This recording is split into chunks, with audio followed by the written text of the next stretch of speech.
Welcome to our Devos. This week, we have talked about acknowledging God in all of our plans. That weird part of Proverbs chapter 3 and what this looks like and how it doesn't really mean what we think it means. It means more like to intimately know what God would want, who he is, so that it informs our decisions, our comings and our goings. So I'm going to bring this home with a final point because, we still are in New Year's season. Now we know officially we've crossed that threshold where people have stopped on their New Year's resolutions. They've given up on doing the things. But this is something to keep in mind all year long. You make a plan, and that's nice. But when you acknowledge God, you have to be willing to surrender your plans. I like talking about some of these stories, but some of them are kind of specific. So I'm just going to verbal process with you about this for a moment. About 2 years ago, I ended up having an opportunity to take a job on the side that I wanted to take. It was not leaving the church. Remember, I do stuff on the side, and I have a consulting company, and I do all that stuff. So there was a company I was connected to. They offered me a role, and I wanted the job. The job would have been perfect for me.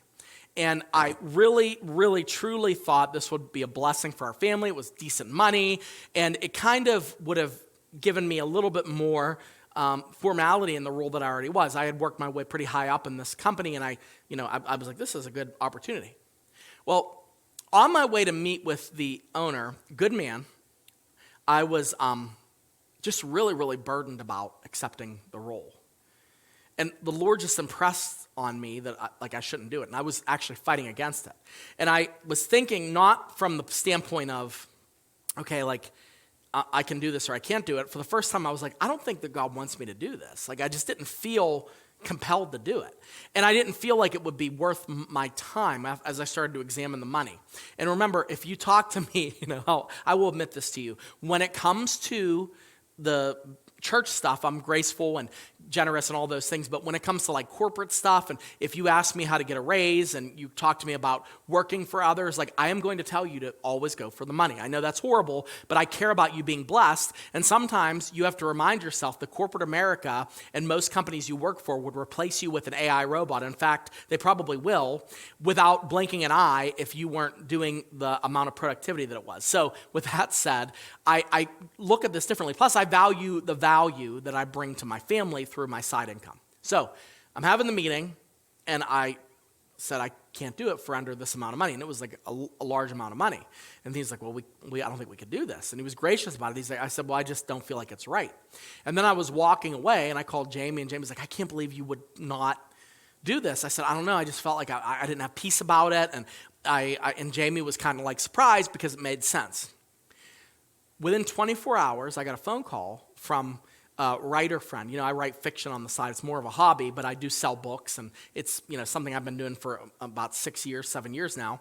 And I got a phone call from a friend that there was a company that he was working for, and they were looking for fiction writers to write a particular type of novelization of something. I'm not going to bore you with it. If you're a geek, I'll tell you about it, but you're not going to be interested. But it was basically fiction writing for hire.